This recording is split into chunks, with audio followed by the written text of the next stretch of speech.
1st of September, 2023. A mansion in Limpopo witnessed a 90-minute gunfight between the police and cash-in-transit robbers. Yes, you heard me right. I said 90 minutes. The house witnessed a 90-minute battle. To the neighbors who listened to the gunshots with terror, this seemed more like war. Not even one person could have been laughed at or blamed for thinking that World War III had just started. It was that intense. Bullets were flying all over, and gunshots heard from left, right, and center.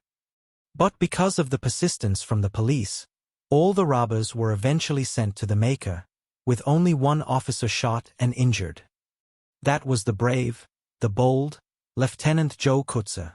Earlier on the day, before approaching the mansion, the Special Forces team had strategized for the last time at their base. Tensions were in the air. Everyone had been waiting for this moment for months.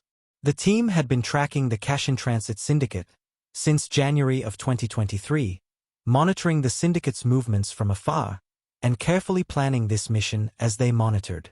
No one could have been blamed for being nervous. They all wanted the mission to go well, as planned. They were up against one of the biggest cash-in-transit syndicates in the country, so they had to get it right. This was a well-organized crime syndicate, with members from 3 different provinces.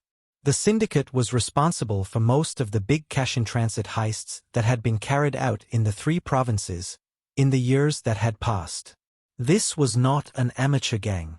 Therefore, it had taken the police months of attentive planning to get to this point. But the day for the mission had finally arrived.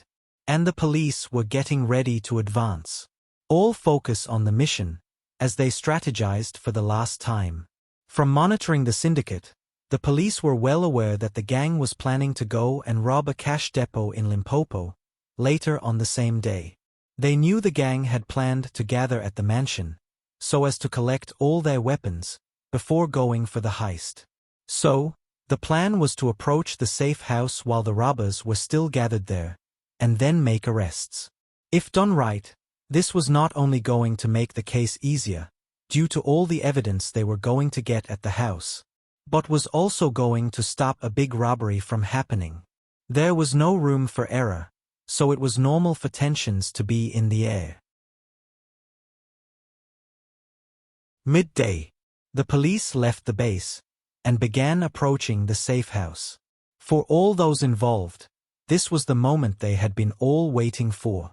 Leaders amongst the group kept on motivating the group, repeating certain instructions, making sure that everyone was on the same page. They were going to war, and they all knew it. The mission had no room for negative thoughts. This had to be done. They had to serve and protect. When the police finally arrived at the mansion, the first thing they did was to secure the mansion by bordering the yard. This gave them control, and after gaining control, they then identified themselves to the robbers who were inside the mansion. With nowhere to run, they all hoped the robbers were going to surrender and make the mission easier. To their surprise, the robbers began firing at them. But even though the police had hoped for the best, they had prepared for the worst. As the robbers opened fire, one of their bullets shot an officer on his hand, Lieutenant Joe Kutzer. This event initiated the war, and the officials started firing back. Together with the man who had been shot, the battle soon became intense, with bullets flying all over the place. To the neighbors, this was terrifying. All neighbors had to hide behind the walls of their houses. As they continued to shoot at the robbers, the police navigated behind the wall that marked the perimeter of the safe house. They navigated behind the pillars, behind the gate, until some managed to advance inside. The shooting continued, with the wounded officer also fighting back. He did not have time to pay attention to his wounds. All his focus was directed at the mission. He was not going to give up fighting until all the robbers were arrested. All he wanted was for the mission to be a success, and he kept on fighting, firing his gun even with his wounded hand. The syndicate had terrorized the nation for years, and had to be stopped. This was a fight between good and evil, between light and darkness. As he kept on fighting, Lieutenant Joe Kutzer was then shot on his right leg, in addition to the hand. Fortunately, after 90 minutes of battling, light eventually won. The police had managed to advance inside the yard, and to shoot all the 19 suspects who were inside. A mission planned for months had just been completed. Suddenly, there was relief amongst all those involved. They had not only managed to stop a big heist from happening, but had also managed to take the robbers off the streets for good, sending them to the maker. Someone would be happy. A lot of firearms and explosives were seen inside, together with 10 stolen vehicles. After the shooting, the wounded officer was then transported to a hospital, where he received medical care.